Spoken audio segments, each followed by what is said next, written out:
आपले उमेदवार निवडून येत नाही ही जाणीव झाली की अशा पद्धतीचे फालतू आरोप प्रत्यारोप होतात, त्याला कोणीही किंमत देत नाही. काल सगळ्या संस्थांचा एक मेळावा होता, त्याला जवळजवळ 1000 प्रतिनिधी उपस्थित होते. 100 ते 150 त्या संस्था एकत्र झालेल्या होत्या. कदाचित एवढा प्रतिसाद मिळाल्यानंतर हा पोस्टर उठलेला आहे. त्याच्यानंतर उद्योजकांची एक बैठक होती, त्याला देखील 500-600 उद्योजक त्या ठिकाणी उपस्थित होते. त्यांची जी इन्फ्रास्ट्रक्चरची कामं केलेली आहेत, सरकारनं त्यांना जो पाठिंबा दिलेला आहे, त्याच्यामुळे त्यांची भूमिका ही हेमंत गोडसेंच्या बाबतीमध्ये सकारात्मक होती.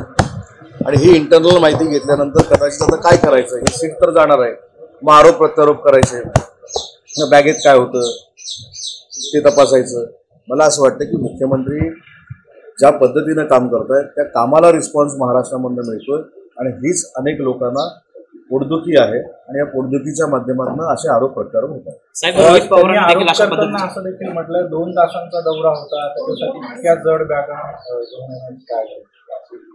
नाही, मला असं वाटतं की 2 तासाचा दौरा होता किंवा 4 तासाचा होता. मी तुम्हाला सांगतो की पहिली जी बैठक होती 7:30-7:15 वाजता, ती आमच्या सगळ्या व्यापाऱ्यांची बैठक होती. त्या व्यापाऱ्यांच्या बैठकीमध्ये व्यापारी सगळ्या संस्था त्या बैठकीला ते आले होते. ते उद्योजकांची बैठक होती. आणि मला असं वाटतं की ज्या पक्षाला, ज्या आघाडीला रिस्पॉन्स मिळत नाही त्या आघाडीच्या नेत्यांना अशा पद्धतीची दुर्बुद्धी सुचते आणि ही दुर्बुद्धी सुचल्यामुळेच अशा पद्धतीचे आरोप प्रत्यारोप होतात. साहेब, आज 4थ्या टप्प्यातलं मतदान होत आहे. काल रात्री नगरमध्ये देखील पैसे वाटप होत असल्याचे काही व्हिडिओ समोर आलेले होते. वाटले जात आहेत. कोणी ट्विट केलं? रोहित पवार. बघा, ही यंत्रणा अशी असते, स्वतःच 5-10 हजार रुपये दुसऱ्याच्या हातामध्ये द्यायचे, तेच शूटिंग करायचं, तेच पैसे आम्ही वाटतो म्हणून सांगायचं. हा धंदा या महाराष्ट्र राज्याच्या जनतेला कळत नाही अशातला भाग नाही. एखाद्या गोष्टीमध्ये पराभव समोर दिसायला लागला की त्याचं खापर कोणावर तरी फोडायचं असतं. त्याच भावनेतनं ह्या सगळ्या आरोप प्रत्यारोपाकडे मी बघतो आणि याच्या पलीकडे दुसरं काही चाललेलं नाही. शिंदे साहेबांना बदनाम करणं, देवेंद्रजींना बदनाम करणं, अजितदादांना बदनाम करणं, त्यांच्यासोबतच्या आम्हाला सगळ्या मंत्र्यांना बदनाम करणं, हा एकमेव काही लोकांचा धंदा उरलेला आहे. आणि मला असं वाटतं की या निवडणुकीनंतर हे सगळे राजकीय निस्तानाभूत होणार आहे, त्याच्यामुळे त्यांची चिंता करण्याची काय आवश्यकता नाही. साहेब, काल राज ठाकरेंनी असं एक टीका केली होती की बाळासाहेबांच्या अटकेचे आदेश काढणारे मांडीला लावून बसतात. भुजबळ देखील आता आपल्यासोबत आहेत महायुतीत, त्यामुळे हा प्रश्न आपण ते पूर्ण भाषण ऐकलं नाही. थोडा मी आपला दोष काढत नाही, आपण सगळे ज्येष्ठ आहात, पण आपण फक्त एडिट केलेल्याच काही गोष्टीचा विचार करतो. त्याच्यामध्ये ते असं म्हणालेले आहे की आता तुम्ही एकनाथ शिंदे साहेबांवर आरोप प्रत्यारोप करताय, आता तुम्ही देवेंद्रजींवर आरोप प्रत्यारोप करताय, आता तुम्ही अजितदादांवर आरोप प्रत्यारोप करताय, पण त्यावेळी वंदनीय हिंदू हृदय सम्राट बाळासाहेब ठाकरे यांना अटक करणाऱ्या व्यक्तीबरोबर तुम्ही मांडीला लावून बसलो होता. हा त्याचा मतितार्थ आहे. तुम्ही फक्त त्याच्यातली 2च वाक्य काढली आणि तुम्ही दाखवून टाकली. त्याच्यामुळे मला असं वाटतं की पूर्ण भाषण दाखवलं पाहिजे. त्याचा मतितार्थ तो होता की तुम्हाला आरोप प्रत्यारोप करण्याचा अधिकार नाही, तुम्ही देखील हे केलेलं आहे आणि वंदनीय बाळासाहेबांना जी काय अटक झाली त्याला जे कोण कारणीभूत असतील त्यांच्यासोबत तुम्ही बसला होता असं त्यांना म्हणायचं. एकूणच आपण नाशिकच्या दौऱ्यावर आहात. नाशिक असेल, दिंडोरी असेल, दोन्ही महायुतीच्या जागा आहेत.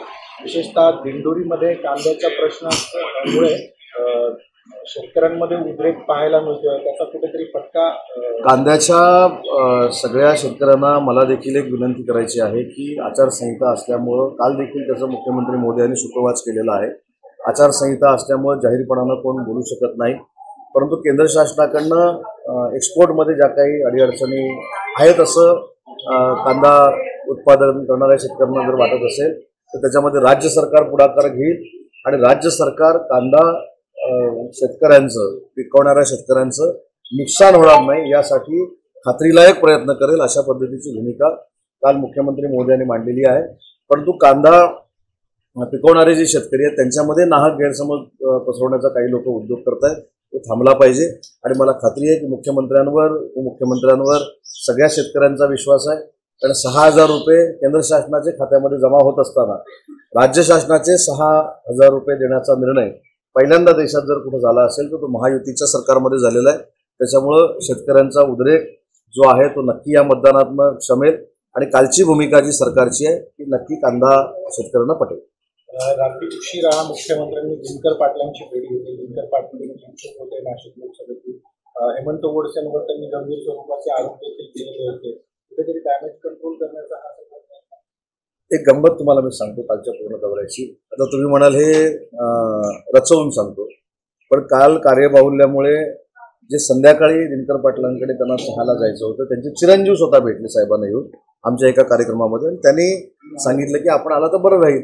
तर त्याच्यामध्ये कार्यबाहुल्यामुळे 2-3 तास त्यांना उशीर झाला. पण मुख्यमंत्री एवढे संवेदनशील आहेत, बाकीचे पूर्वीचे जर कोण लोक असतील तर 7 वाजता ते निघून जायचे, परंतु 12:30 वाजता देखील आपण एखाद्या माणसाला भेटायला येतो म्हणून सांगितल्यानंतर ते नाराज होऊ नये या भूमिकेतनं एक घरगुती कौटुंबिक रिलेशनमधनं काल मुख्यमंत्री त्या ठिकाणी गेले. साहेब आपले सहकारी आमदार असलेले आता मनमाडचे आमदार सुहास कांदेंनी बावनकुळे यांची भेट घेतली. मागच्या काही दिवसांपूर्वी त्यांनी गंभीर भुजबळांवरती आरोप केले की ते महाविकास आघाडीचे काम करत आहेत.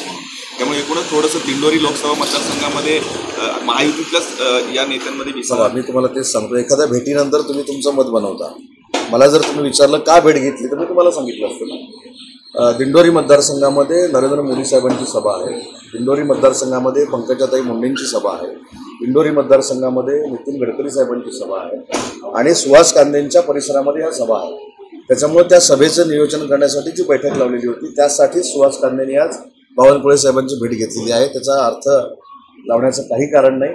सुहास कांदे हे अतिशय सक्षम आमचे आमदार आहेत, आमचे नेते आहेत.